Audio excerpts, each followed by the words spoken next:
across the one and all, ladies and gentlemen, boys and girls, children of all ages. Welcome back, welcome back to another little basketball banter. You already know what time it is. It is a little bit of Dubs talk.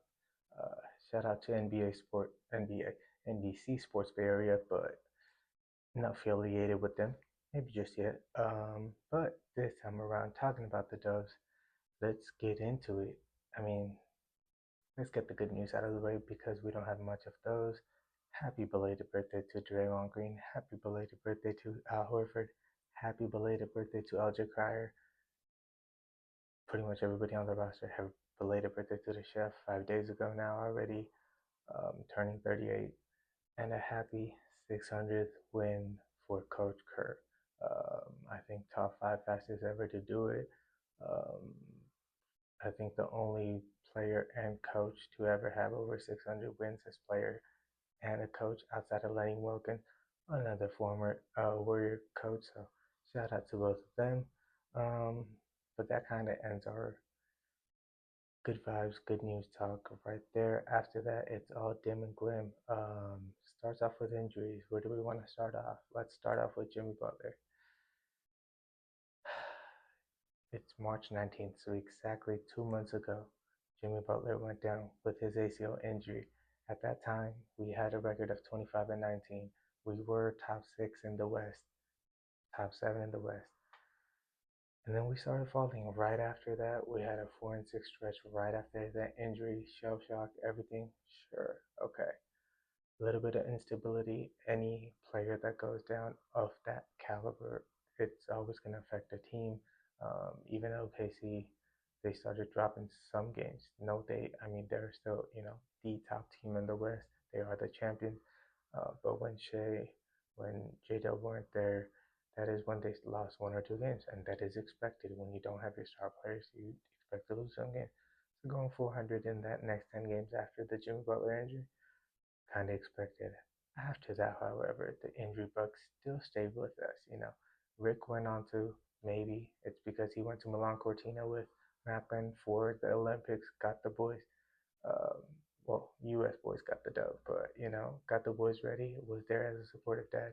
Maybe that is the cause of our season, but the injury bug has been there repeatedly. If we go back to, really since our first year in San Francisco, Steph broke his hand, Clay's injuries, Draymond at the beginning too at that time, and then right now, same with it. Steph Curry last year in Minnesota, injuries. Right now, injuries. The way he plays, it is bound to happen. The amount of usage that he gets, bound to happen. The amount of physicality that he deals with without having the referee's protection as a superstar that he is, it wears on you. And that's what it is. The knee keeps on being the issue over and over. The end line is closer than the beginning. So, we as Warriors fans, especially here in the Bay, because outside ones are fickle and, it is more whatever narrative they want to shape that they want to be right about more than they care about the Dubs really themselves. So, gotta get past that. In that sense, it's hard to say. This is a crossroads. Where do we go? Half the fan base is already divided. We should move towards the lottery, figure out the future, get another piece, and we'll go on from there. On the other side, you have the crossroads with, why do you want to not compete with Stephen Curry? This is the thought that came to me early today. In the game of basketball, which is the game of the Goliaths, because really it has been always ruled by forwards and centers. It is not until Stephen Curry came and he revolutionized three-point shooting, pace, the way a small guy can play, skills in terms of handles, rebounding, and every other aspect of the game that he has affected outside of shooting. Yes, shooting, he is the best ever. There's no doubt about it. Woo-woo. But even in the types of shooting, from the quick releases to off the dribble to, I don't need to explain Steph Curry's greatness to you. And if I do, this is not a conversation for you probably.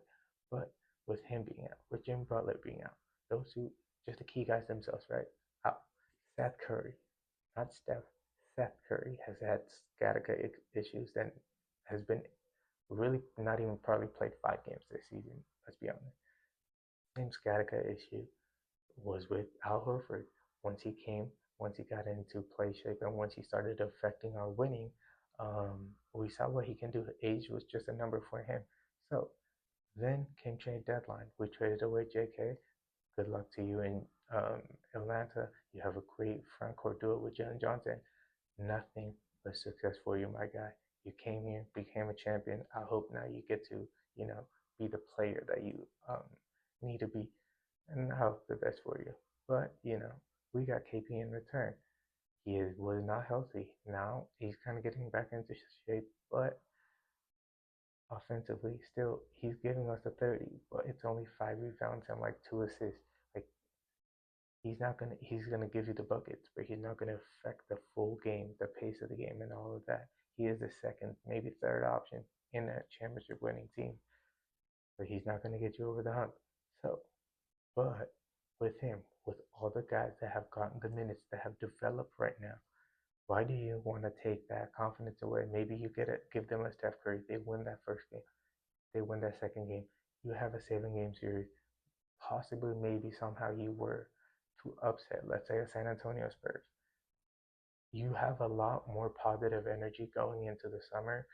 Now you have a Jimmy Butler coming back. Possibly you go after Giannis Antetokounmpo. Whatever the case may be, you have a lot more options in a positive light to look forward to.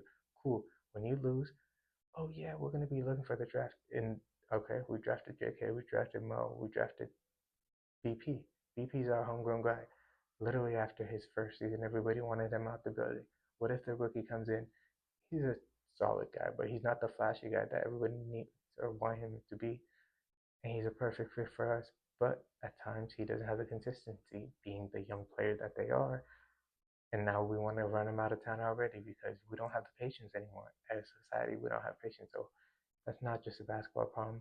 Um, it's going to be very interesting. Maybe it was intended, maybe it was not. But we are 69 games into the season. So for me personally, I need Steph Curry to play at least 5 games with these guys. They need to get acclimated with his pace of play, with him being on the court, and the rotations that goes along with that. The guys who are playing, let's say, 15, 20 minutes, they go down to probably none. How are they going to handle that energy, that all of that? Stephen Curry right now is probably the biggest cheerleader out of all the superstars that are out or were out. How is that energy going to be reciprocated once he's back on the court, and all of that's going to factor in KP being healthy, Al being healthy, and those experiences against the Western Conference, which, they have superstars all along. But in the paint, really, it's only Jokic that's, scares me. And to be honest, Draymond Green has been the antithesis of Nikola Jokic. And now you have Al Horford, that's a different body. You have Kristaps Porzingis, you have a Quinton Post, you have multiple different bodies that you could throw into him. Same thing with OKC, same thing with Wemby in a 7 game series. I will always back my dog. But for us to get there, we have to get out of this 10 seed, hopefully get to a 9 seed. So when we play that 9-10 game, we have the home court. When we play that, move on, and have to play the loser of the 7-8 to move on as the 8 seed. Even if it is on the road, I hope, we could pull that off. And then, like I said, maybe we go as an 8 seed to OKC. You never pray for an injury, but maybe they're not 100%. Maybe we're not 100%. And, let the dice may roll. We were the first team. We believed. We can believe again. I mean, it's nearly 20 years down the line, but hey, whatever it takes, whatever it costs, need a ring 5 for Steph Curry. So, with that being said, it's back to it. 5 games is all I need with Stephen Curry, because with him playing, let's look at the record. The offensive rating was top 10. Net rating was +3 to +5. The pace was a lot faster, and they looked, like a winning team. Without them, the winning percentage falls. The net rating goes down -4 to -7. Turnovers like exponentially goes up because it's not him, it's not Draymond that's handling the ball. It's Pat Spencer, it's Guy Santos, Brandon Brzezinski holding onto the ball a lot longer because Stephen Curry is not on the floor. Jimmy Butler's not on the floor. That was one of the problems with JK. He would hold on to the ball. He would, and I'm not gonna, berate on him. BP does the same thing, holds on to the ball way too long in the possession, or takes a very bad shot. Those are things that young players need to learn over time. Like back in the day, it took at least 5 years for actual guys, unless they were superstars, to get their moment. So it's gonna be tough for anybody. But shout out to BP, shout out to SCU Broncos making it back 30 years later, back in the NCAA tournament. Maybe might have something up my sleeve down the line for that. Stay tuned for that. Stay tuned for more football frenzies. Stay tuned for more just more content in general. Just show love. Go back and catch some football frenzy if you have not. Um, and yeah, just pray on health. Pray that Steph Curry comes back healthy. And like I mentioned, he might be the best, greatest David of all time in the game of Goliath. So if he is there, if he is healthy, he is playing. Like I mentioned, 7 times. That's always us. In those playing games, I get a little nervous because we have gone down to Sacramento, we have gone down to LA, so it does leave me a little nervous. Seeing the season get wasted on a game that kind of doesn't really matter in the context of NBA history kind of sucks. So it would be cool to see him back healthy, back on the court playing. Like I mentioned, I need 5 games out of him for everybody to get acclimated to that. We'll see what happens after that. Thank you, everybody, for tuning into another episode of JumpBall, Season 2, Episode 2. Episode 1 was pre-trade deadline, so maybe it is ancient for some of you guys. But if you guys do want to, check it out, go show some love on that. Like I mentioned, Football Frenzy should be coming up more. Champions League, we just finished around the 16 quarterfinals coming up. We'll come out with the predictions for that.